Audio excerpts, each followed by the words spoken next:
It's time for another Dice Tower review with the Board Game Knights.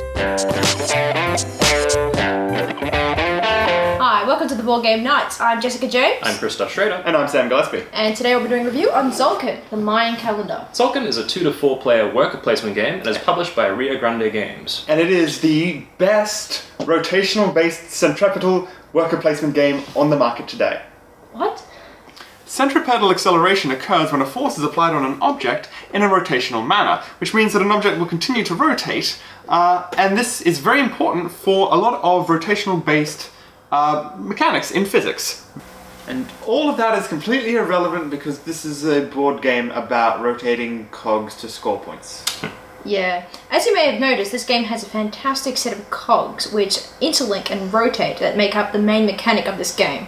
The main objective is to score victory points like many other Euros. This is done by worshipping different gods, building monuments, or putting these crystal skulls over here on the board.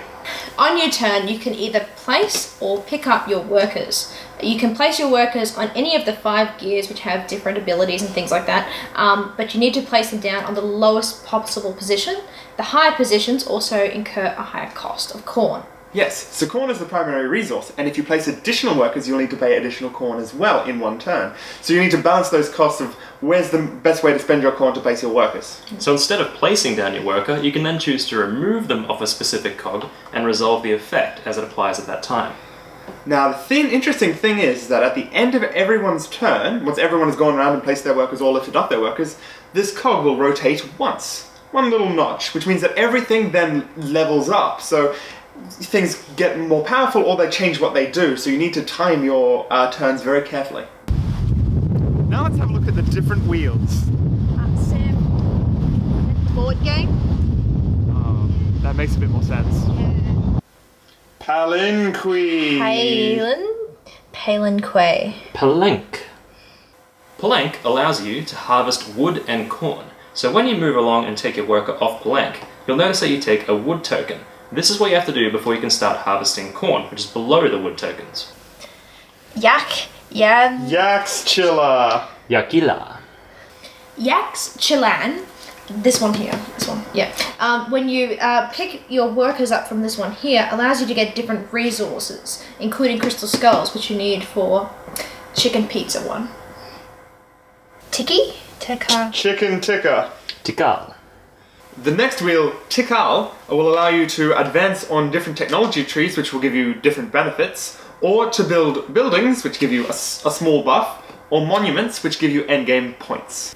Axemen? Axmal. Uxmal.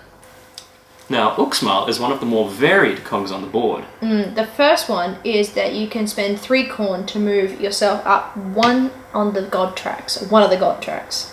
The second space allows you to trade corn for any resource or resources for corn in any way that you would like. The trading is also posted on the side there. Very nice. The next one there is to just basically get another worker to use during your turns.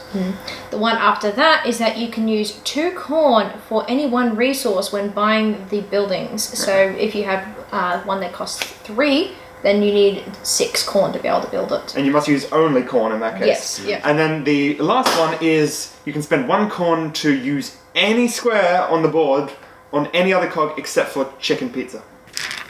Chicken pizza? Chicken pizza. Chichen Itza. So, chicken pizza, the last one. Chichen Itza. In the Chichen Itza wheel, you'll be taking these crystal skulls, which you've probably got from elsewhere in the game, and be placing them on a square to give you victory points and the favour of a particular god. The further along the wheel you are, the more points you get. And if that space is already used by another player, you can't use that space. So it can get completely filled by crystal skulls at the end of the game. In addition, if you keep moving along the wheel and you pass by everything, you can also use the end little positions that they have on all of the wheels to be able to use any of the positions beforehand. Yep. Or you can choose to use the one directly below by paying 1 corn. Yeah. So, at the conclusion of every quarter turn of the main cog in the middle of the board, it's time to feed your workers. This costs 2 corn for each worker. If you can't feed them, you take a penalty in points. At every quarter turn, you also can get different resources and bonuses from the gods track as well.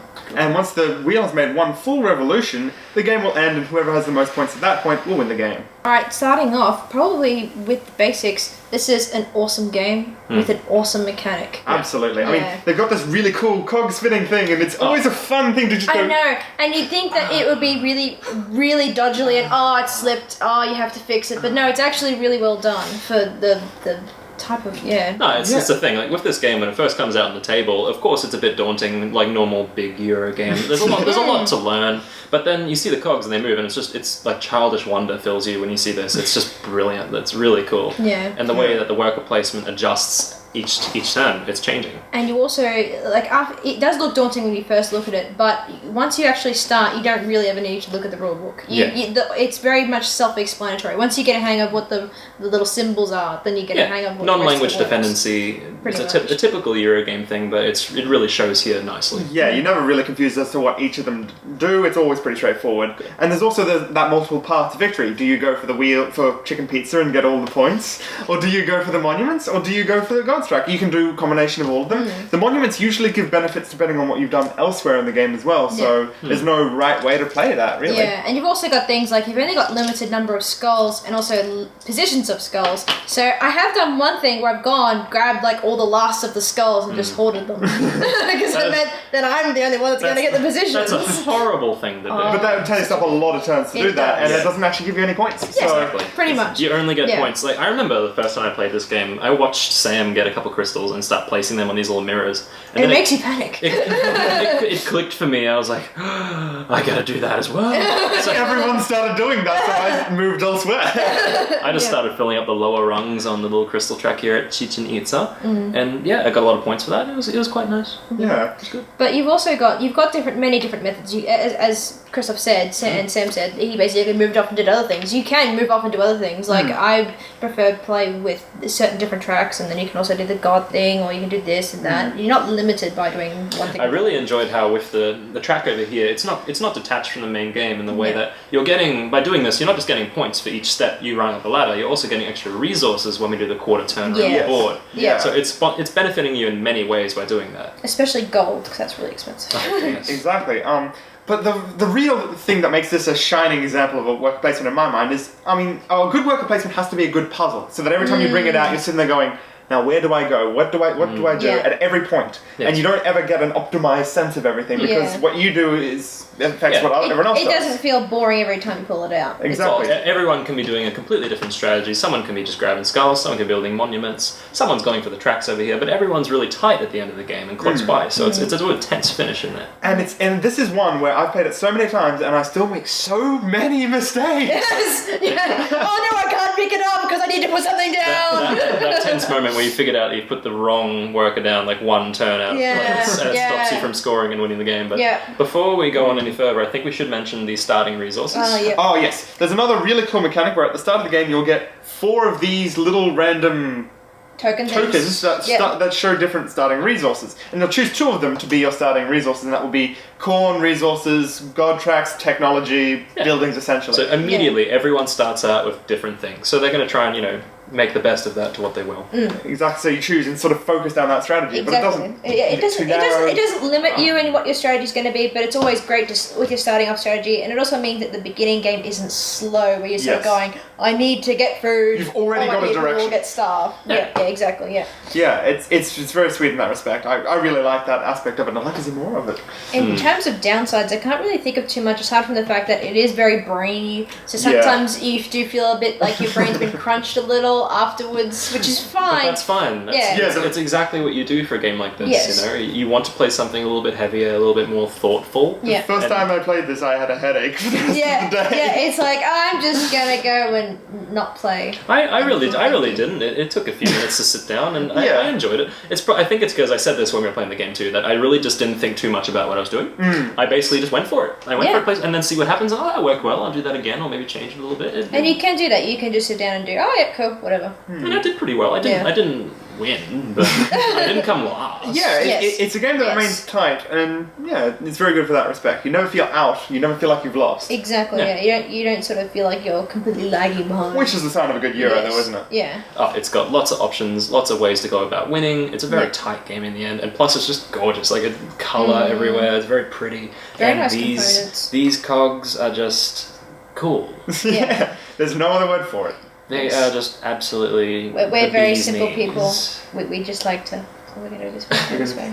I think the next 5 minutes we'll just have playing with this pretty card. much. But you but know- make sure you turn it the right way around and not the wrong way around, and extend your game. I've seen, You want to do I've seen that, people in Board but- Game Geek that have painted these wheels custom themselves. Oh, really? And yeah, they're That's beautiful. pretty cool. They're absolutely beautiful, and Yeah. that's a whole other little hobby based in this game. But no, overall for me, great game. I want to get a copy myself, and I will be Highly playing more of recommend. it. Yeah, totally.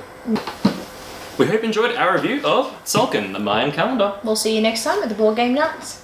Chichen Itza, anyone? Oh, thank you.